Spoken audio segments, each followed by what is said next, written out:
What is one thing that is holding you back from negotiating? Or maybe asking for something that you've never done before? Like, for example, becoming a manager without having prior management experience. Or maybe applying for a role that you don't have all the qualifications. Well, if I had to distill it to one thing, I would say it's fear of failure.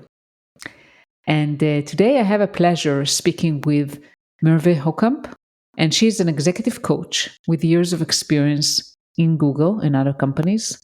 And we're going to talk about just those things. We're going to talk about leadership, we're going to talk about negotiations, and she's going to share some tactics about how to fail or not be afraid of failure and be able to negotiate for what you deserve. Merve background is very interesting. She's originally from Istanbul, Turkey, and she lives in Dublin 12 years and counting, as she says. She studied in France, in INSEAD, and also in Singapore and in the US.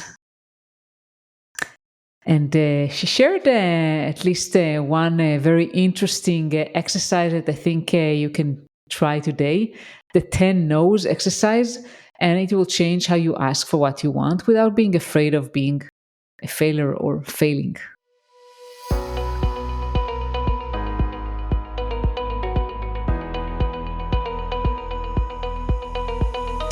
And hi everyone, welcome back to From a Woman to a Leader.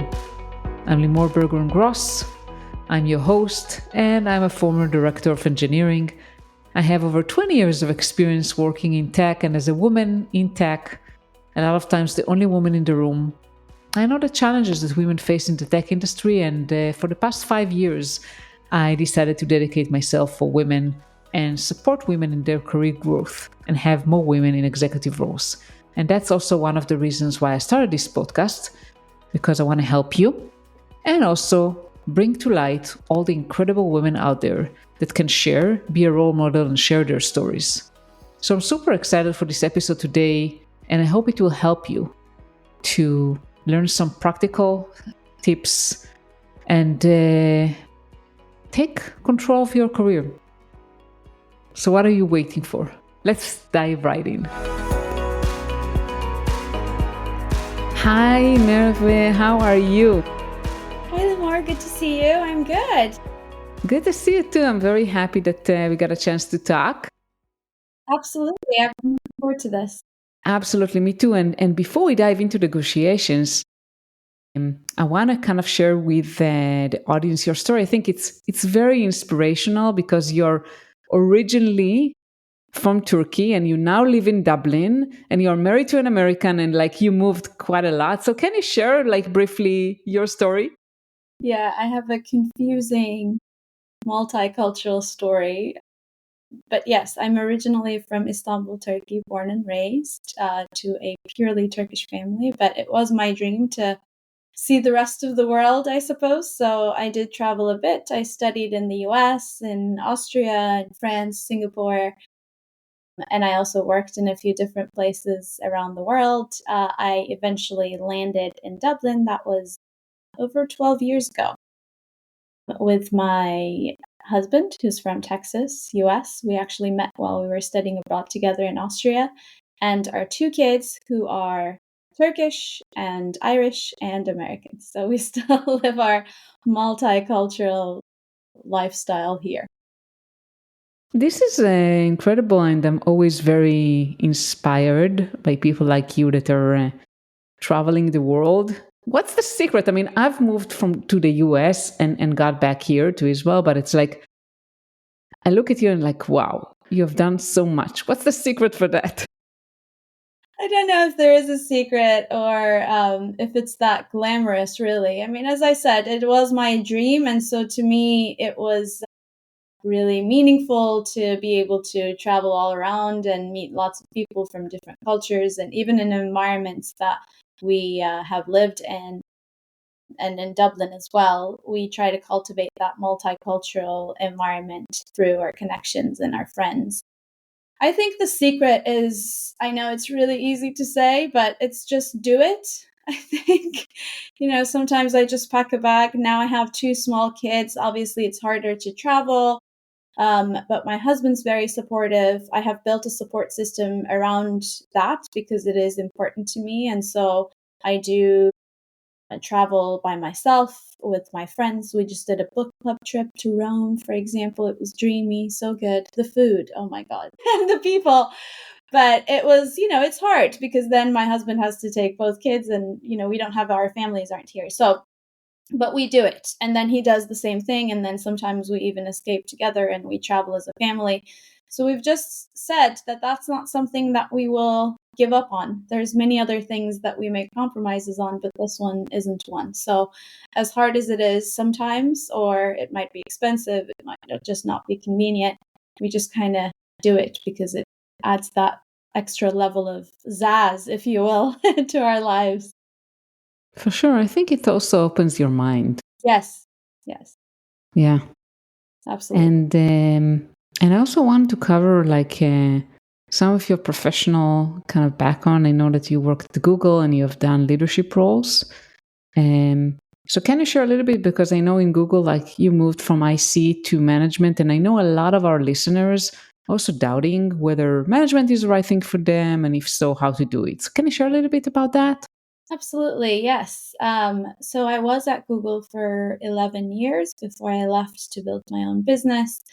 I started in management consulting, then I did an MBA, then I was at Google. So when I started, I think I had about 5 years, almost 4.5, 5 years of work experience. And then, of course, I had my MBA. I started as an individual contributor in a junior enough role. And I think it was amazing because it was really educational. I learned the field, and it was really good to get in and learn about the product. It was Google AdWords at the time, Google Ads now. Talk to the clients, really kind of feel that buzz, if you will. And that's one of the actually pieces of advice that I give to people that, okay, if you want to be on the management path, that's amazing. And it's really good that you already know that you're really intentional about it. There are things that you can do there, which we can talk about later, around that intentionality of it. But first things first, really, really understand the role, really, really understand the field, really, really understand the product or the suite of products, so that when you do become a manager, you're somebody who actually knows what they're talking about, or you're somebody who actually has had that experience to then be able to speak their language, to then be able to support the people who are doing the field job. So that's what I did, and again, it was amazing. But I think it was at the 2.5, 3 year mark when I decided I had also gotten promoted. I decided that it was a good time for me to lean into management and team leadership. And in my current team at the time, there were no roles. And so I decided to look out. There also was a reorg, a restructuring of sorts, which often is kind of off putting, or it might be a little bit stressful for people. So it certainly was stressful. But then I asked myself, okay, can I rise above this and see this as an opportunity? So kind of saw it as an opportunity to move to a team that was also reorged, but was looking at certain different positions and had some other positions open. And I built relationships with them, and then I was able to land a role as a team leader there. So that's how my leadership career at Google started. And then since then, I had, I think, 4 or 5 different leadership roles in different product areas and different functions, leading different teams. So Yeah.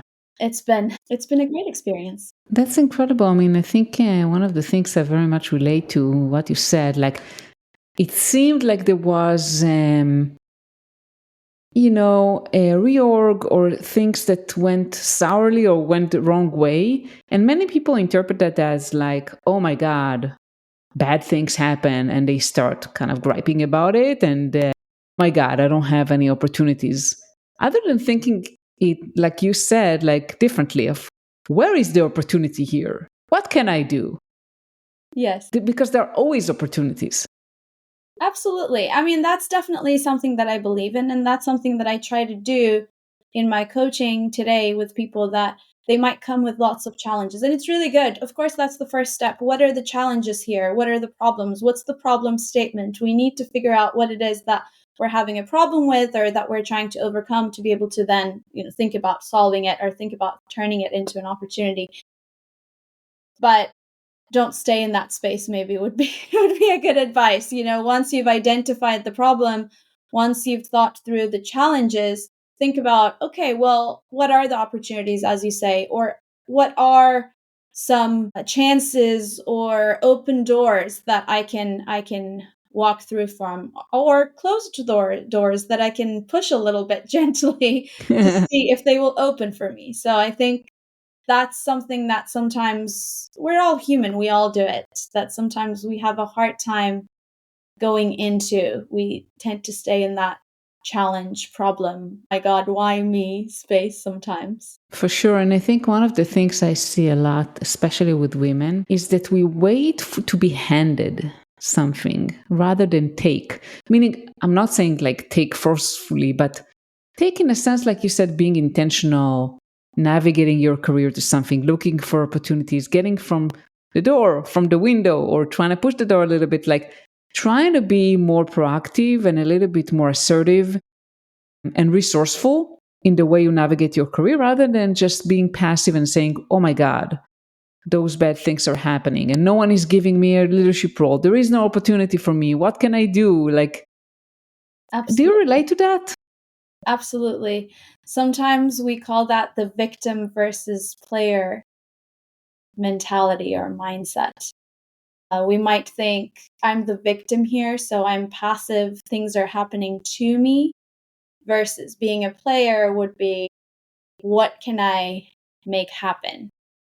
How can I change this? Or how can I own this? So it's that control zone. What can I control? And what can I then proactively, as you say, do about the situation that I'm in right now, or do with the situation? Maybe use it even as a tailwind to springboard into whatever it is that you want. So that's definitely something that I see. And you are right that I think women, for good reason, maybe even for historical reasons, we tend to try to stay in our shell and do great work and then wait to be discovered.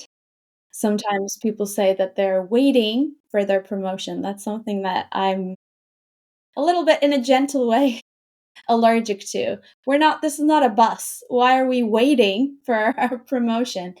We should be asking for our promotion, or you should be going for your promotion. So even the verb sometimes that we use is indicative of that victim mindset, victim mentality. I 100% agree with you. And I'm saying that over and over again all the time, to my clients, and also when I share things on LinkedIn. It's like waiting will not get you there for the most part. Sometimes it does. I'm not saying it cannot happen, but you have to be proactive about it. Absolutely. And I wanted to ask you, I mean, in Google, when you got kind of your first leadership opportunity, right? I mean, a lot of my clients and women that I meet struggle with, okay, how do I get into management when you actually don't have management experience? How do you prove that you are a good candidate? So can you share kind of how or what worked for you and how did you negotiate your way up into a management position at Google? Yeah. Yeah, it's the paradox, that chicken and egg situation of people ask for management experience, but as you say, you have to start somewhere to get the experience. So if you don't have the experience, you can't be a manager, but then to be a manager, you need the experience. So, or you need to build the experience. I think, first of all, I just want to recognize, because people do tell me sometimes that there are some teams, there are some functions, there are some hiring managers who will always look for people who have management experience. And I don't really agree with that philosophy myself, because sometimes people who haven't done it before but have prepared for it, and that's what we will talk about in a minute, actually are better candidates because they're motivated, they have actually chosen that path and they've been really intentional about it, and they have taken the steps to prepare themselves for that path, and they're so excited that they will actually do a really good job. So you want to, I think, invest in people who have that will, and then certain things, if they don't have the experience, for instance, they can gain the experience along the way. If they need more skill, you can train for skill. So hire for will, train for skill. But some people we can't change, and we probably don't have the time to change. So if they're very rigid about it, then just let them be and look for a different role. Now, for most hiring managers who do have the flexibility, what they look for is one, really that will. So how can you show that will? You can show it by the actions that you have already taken. What are some of the people management responsibilities, for instance? Mentoring and coaching. Have you mentored junior employees before? Have you helped new team members onboard? That's one of the things that I did a lot of mentoring and coaching. One, to actually see if I like it, because that is a big part of the role. Two, to gain that experience and to be able to articulate and showcase that in my interviews, in my CV, resume, etc. There's also lots of strategy and strategic thinking. So can you show that, again, I put my hand up to my manager at the time, and even my manager's manager in leadership, to say, okay, you're doing this business plan. I have some experience building slide decks from my consulting days. Can I help you with that? Because it seems like you need the help. Maybe I can help you with that, and I can just be a soldier. But then through that, I also got lots of exposure to the actual business strategy, to the actual business planning. At some point, I was in the group of managers and leaders who were working on the deck. So I was able to put my hand up and say, well, I have this idea. What do you think about this? You had said this the day before. Not to, give it direction, but certainly pitch in as well.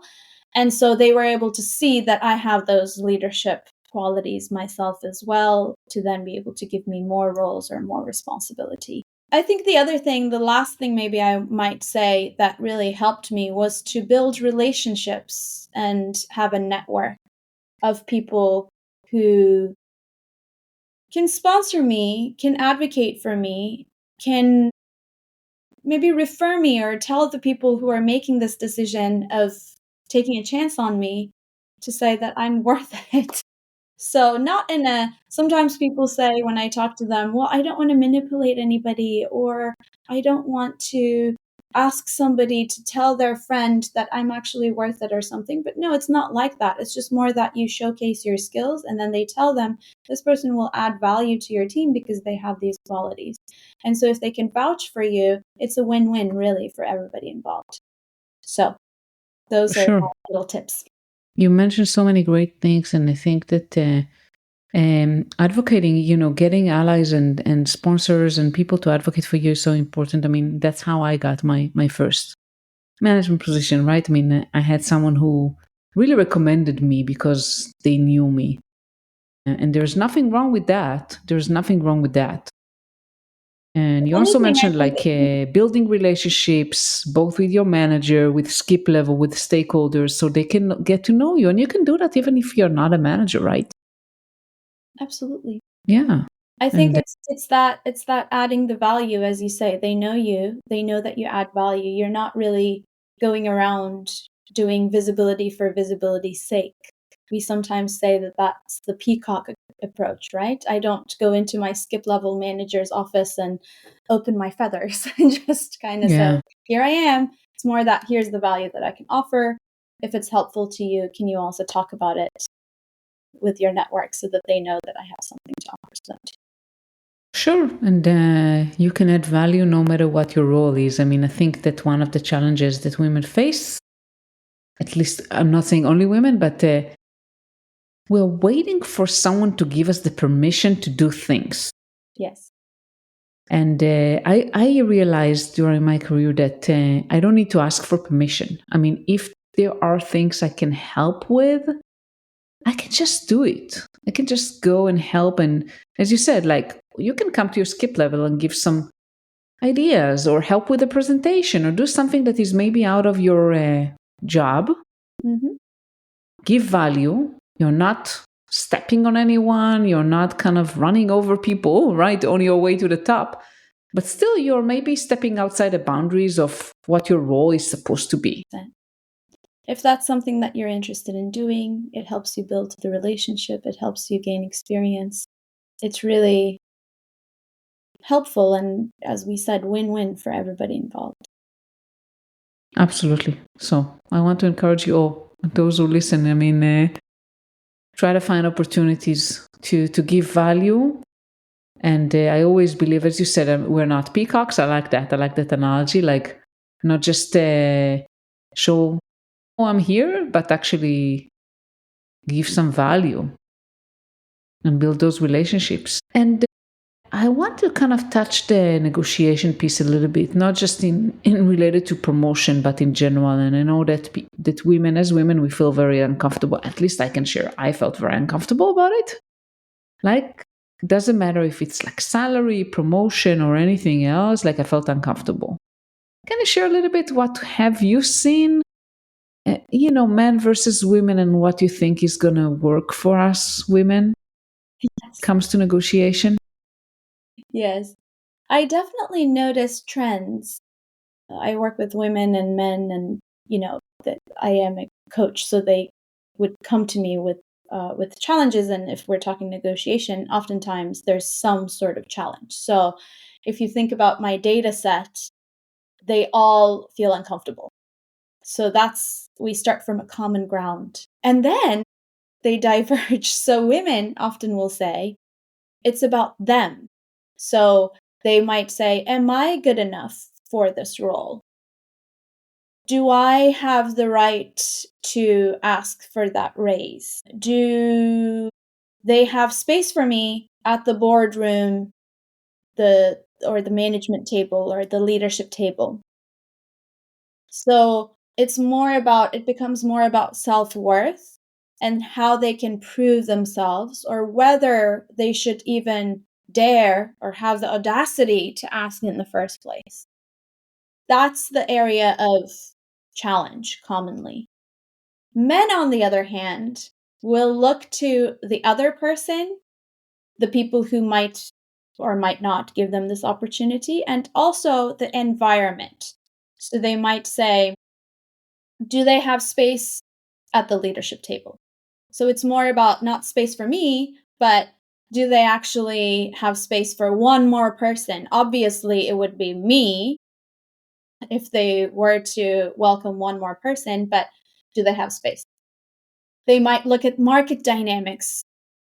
If they're going to negotiate a salary, then they're more interested in thinking about the MRP, the market reference point, for example.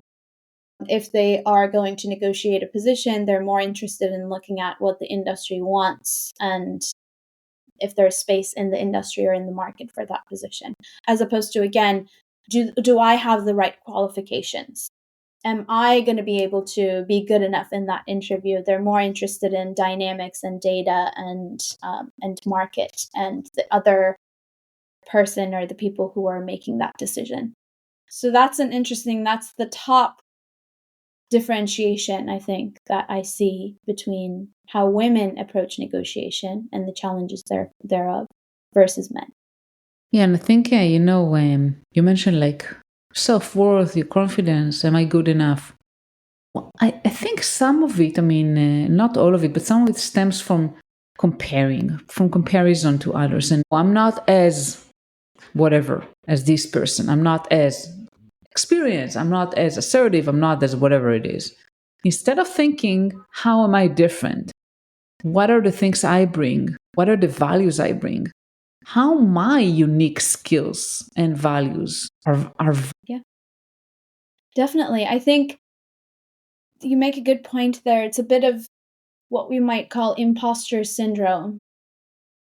We tend to, and by the way, statistically and by research and studies, they show that it is the highest performers who have imposter syndrome. So if women have imposter syndrome, then they must be really high performing and high achieving. But nonetheless, it does block us, right? So they feel like Sure. they're imposters. They feel like, oh, I fooled these people.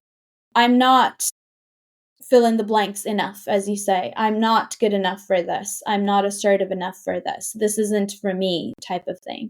Where somebody else does have more experience. So that self-doubt, that comparison does creep in.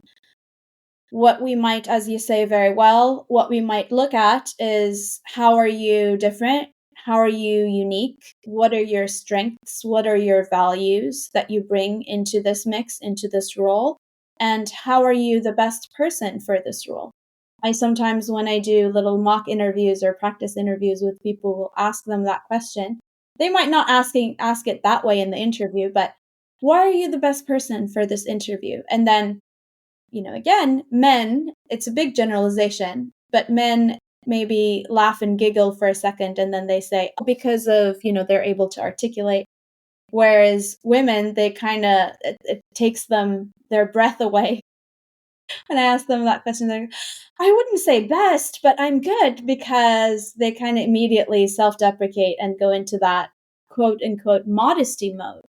But you can be a modest person, humble person, and still talk to the strengths and the value that you bring into a role, because this is a business transaction. I'm going to give you all of this, and as a result, you're going to make more money, you're going to have more customers, whatever it is that the role is. You will actually benefit from it, hopefully in an amplified way. For sure. And I think you mentioned a very important point here about being humble and versus bragging. This is another thing that I hear a lot. I don't want to brag.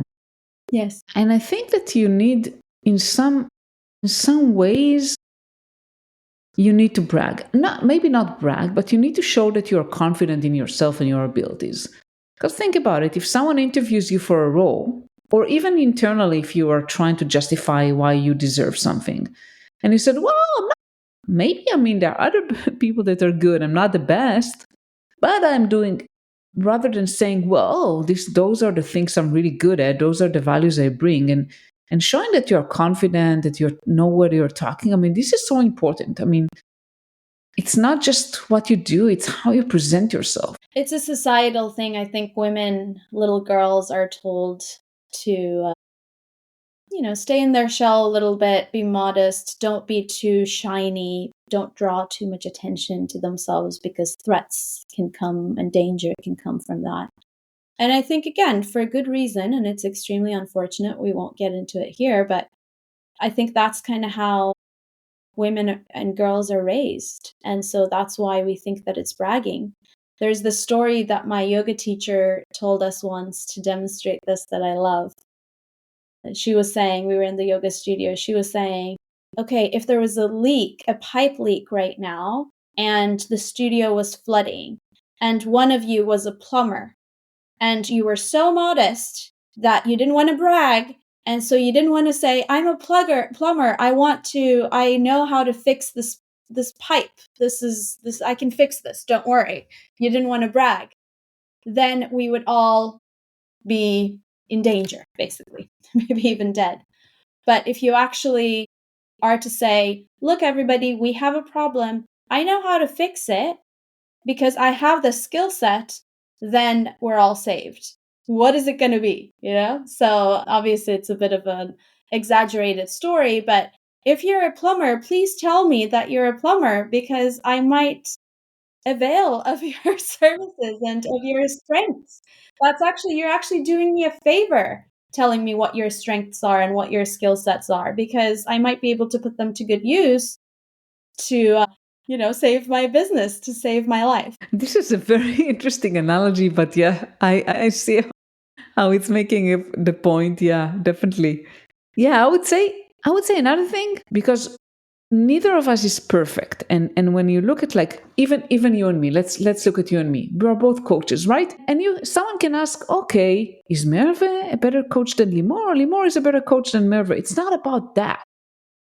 Such as we're both coaches, and each one of us brings her own experiences, and each one of us has her own passions, and each one of us has her own unique skills and areas where we bring value to others. We don't always have to be better than someone else. I think that men are more competitive, like I'm better than this. We don't have always to be better, rather like this is me, this is what I bring. And I think I'm a very good fit for that. Yeah, it's additive, I think.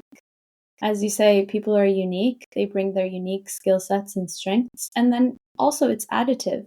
If we bring your coaching skills and my coaching skills and somebody else's training skills and somebody onto the table, then we can make that pie bigger as opposed to try to grab a slice of a small pie. So I think that's how I think of it is that win-win situation, that if we bring all of our skill sets onto the table, then everybody wins and the pie is bigger and the output is actually larger and hopefully more impactful for the world. For sure.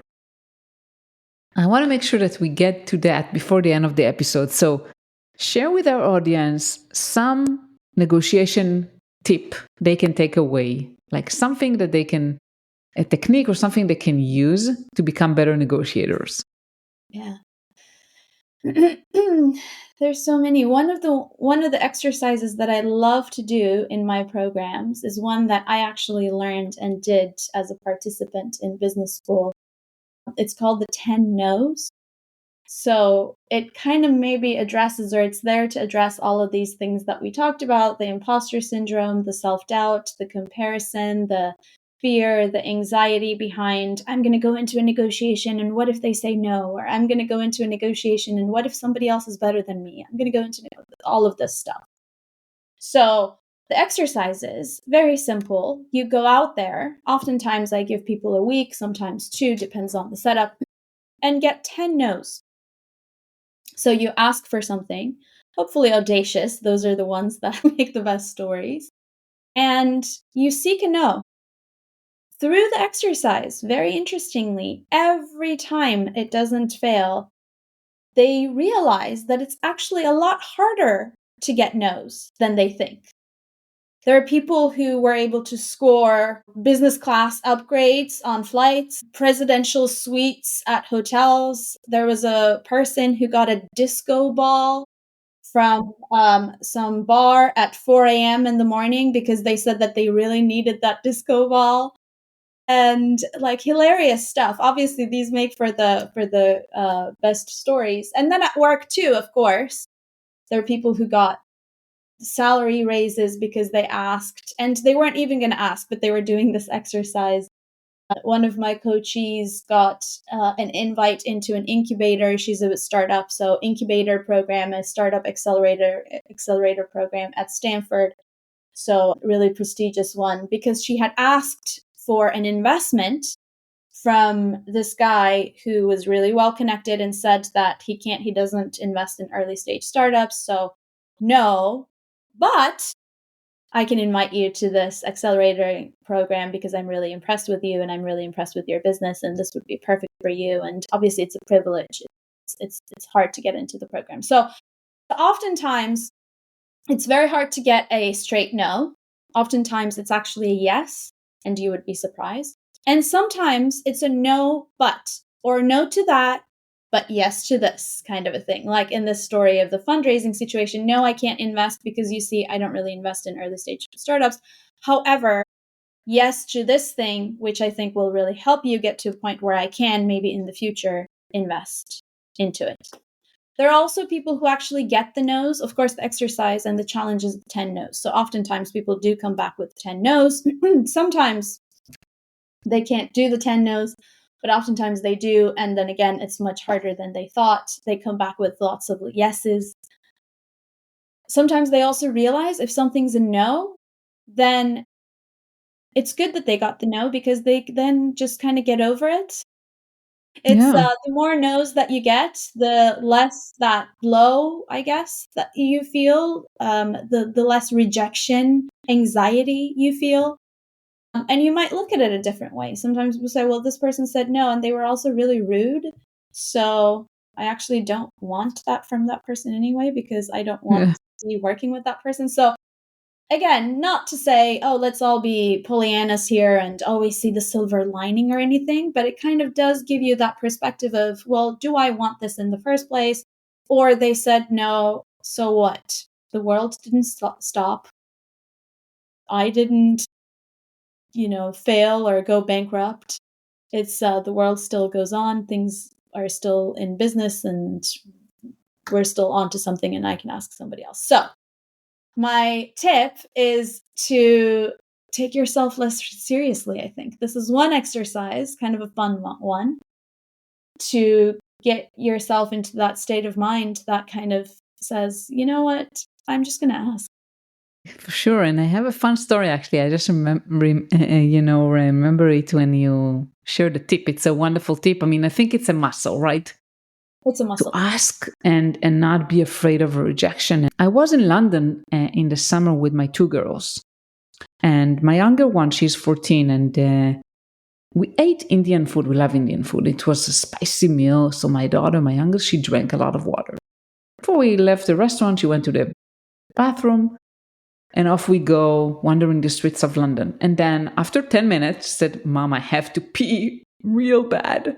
And we're like in the middle of the street. There's literally nothing there. Like just wandering around. I didn't know what to do.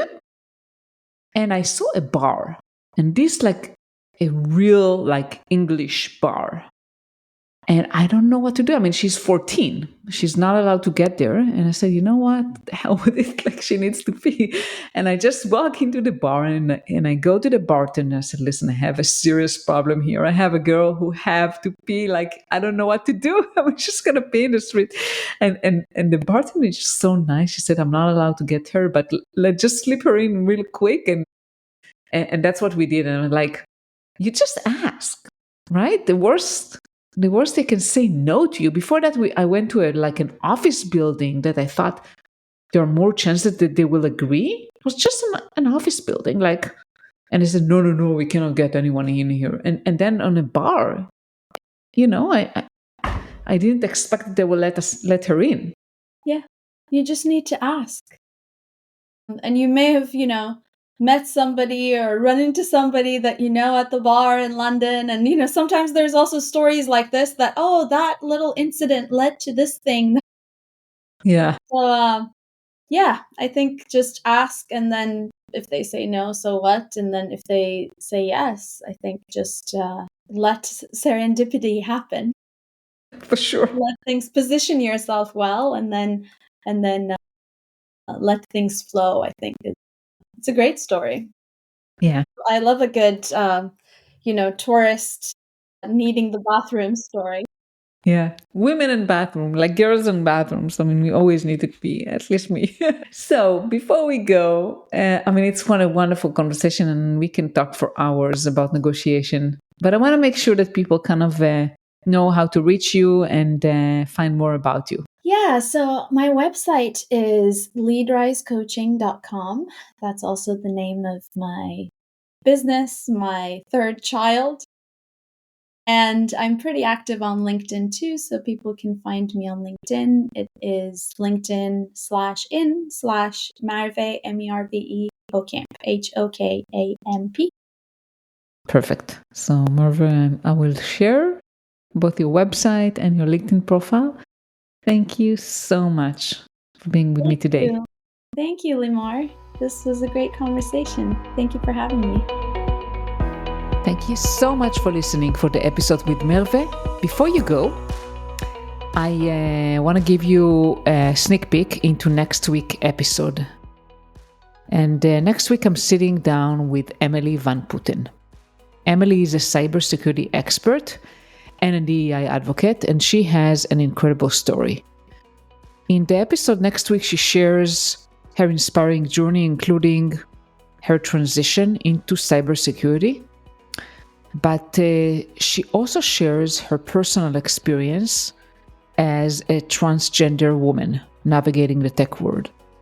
We'll dive into her amazing story with Dutch women in tech and how she's helping women enter and thrive in cybersecurity. So if you are curious about creating an inclusive workplace or want some practical tips for making bold career moves, this episode is definitely for you. And before you go, if you like this episode, make sure to hit subscribe so you don't miss another episode. And also share it with a friend that you think it can be valuable for. Also, I want to encourage you to head over to my website and subscribe to my newsletter to get weekly updates. See you next week, and thank you so much for being here today.